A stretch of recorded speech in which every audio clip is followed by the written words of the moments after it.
Maharashtra superfast news चॅनलमध्ये आपले सहर्ष स्वागत आहे। खास सत्याची थार लेखणीची महाराष्ट्रातील ताज्या आणि वेगवान बातम्या पाहण्यासाठी आपल्या हक्काचे चॅनल शेअर करा, लाईक करा आणि सबस्क्राईब करा। धन्यवाद।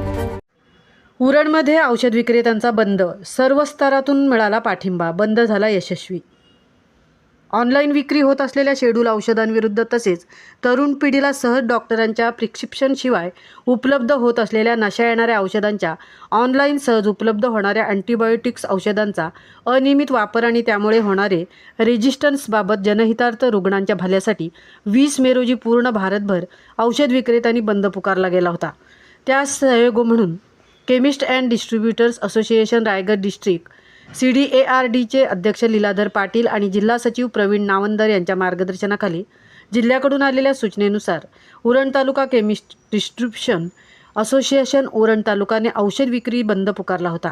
ऑनलाईन डुप्लिकेट औषध विक्रीच्या संकटासमोर आपला व्यवसाय अबाधित राखण्यासाठी तसेच सर्व जनतेचा स्वास्थ्यासाठी सभासदांनी एकजुटीने उभे राहिले। तसेच उरणमधील सर्व 120 मेडिकल बंदमध्ये सामील झाले होते।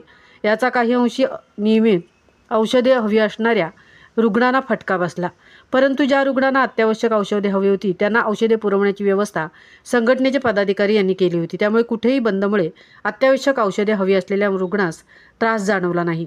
रायगड जिल्हा केमिस्ट असोसिएशनचे पदाधिकारी मनोज ठाकूर, उरण तालुका अध्यक्ष उमाकांत पानसरे, उरण तालुका सचिव राजेश्वर गावण यांनी या संदर्भात माहिती दिली।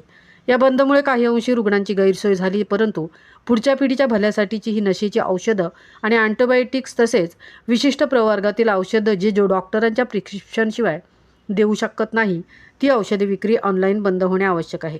त्यासाठी हा एकदिवसीय लाक्षणिक बंद पुकारला होता, असे रायगड जिल्हा संघटनेचे पदाधिकारी मनोज ठाकूर यांनी सांगितले। महाराष्ट्र सुपरफास्टसाठी विठ्ठल ममतामध्ये सहतृप्ती भोईर, उरण।